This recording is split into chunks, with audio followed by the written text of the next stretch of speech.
As a project manager, there is no way you can be freezing when things go wrong. A good project manager is a project manager that takes action. And I'm talking quickly. Now, some of you guys know that I run mock projects for project managers who want to change sectors and get into something a bit more digital based, game based, or simply for just aspiring project managers that want to get a bit of hands-on experience managing a real project. Now, one of the things that I love to do is I love to test and challenge. For the video animation project, it was deadline day, and it was the day that the video animator needed to share the second draft with the project managers.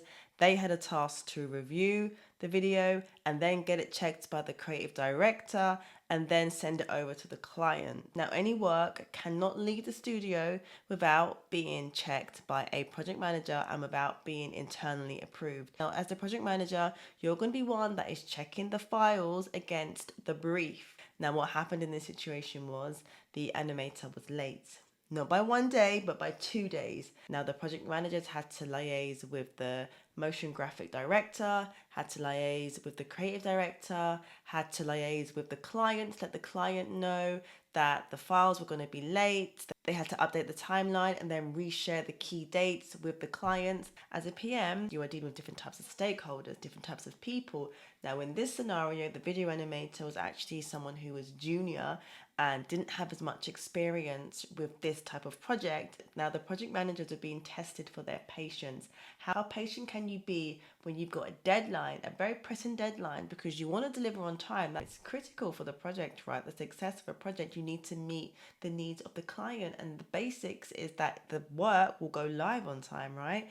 So these are the things that these project managers were tested on, and I made it so real. And if you want some of the testimonials on my page, you'll see that it challenged them. So some of the key things you're going to be doing is you're going to be thinking before you're reacting. You're going to be thinking about the way you respond in situations. You can't just respond and react in a frustrated way, in an angry way. You're having to stay calm, and you're having to keep the entire project team calm as well. You have to think about the different people involved, their personality types, what kind of stress they might be under, what might be going on in their personal life even that could be affecting what's happening. And project management is all about people. So thinking before just reacting is very important. Now, the second thing in this kind of situation is to clarify timings. Now, the reason why this is important is because you as the PM, you're having to liaise with the client. So you have to let the client know when they can expect the files. The first thing that one of the PMs did was, as well as remaining very calm and patient, which was amazing, but he also made sure to clarify in writing when the video animator is expecting to finish the work, right?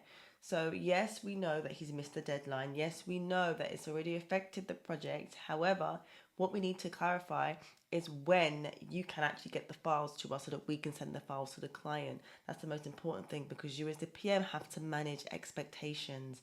You're managing the expectations of the client. There's a big live date involved, so you need to make sure that we're going to hit that live date no matter what. So if the video animator said, I can get it to you in 2 days, and you'd work out from that timing, do I need to bring in additional resource? Do I need to escalate this to his line manager? Perhaps somebody else can be brought in to help on the project, perhaps a more senior person if the animator is quite junior. So working out timings is very important, as it then allows you to understand exactly what is needed for the project to still succeed. And the third thing, you want to make sure you've got everything in writing. That's how you've got yourself covered.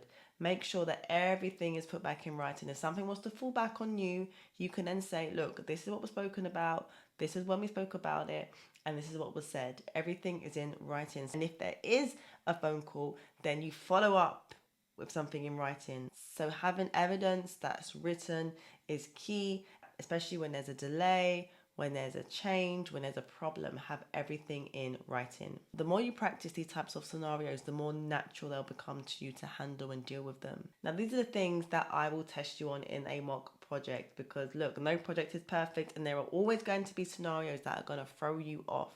If you want to jump onto some mock projects to test the ground, to test the waters, test yourself, how you deal with these kind of tricky situations, how you deal with people that are quite challenging and difficult, then jump onto the mock projects. Comment confident and I'll send you details as to how you can get 5 days for free to work on a mock project.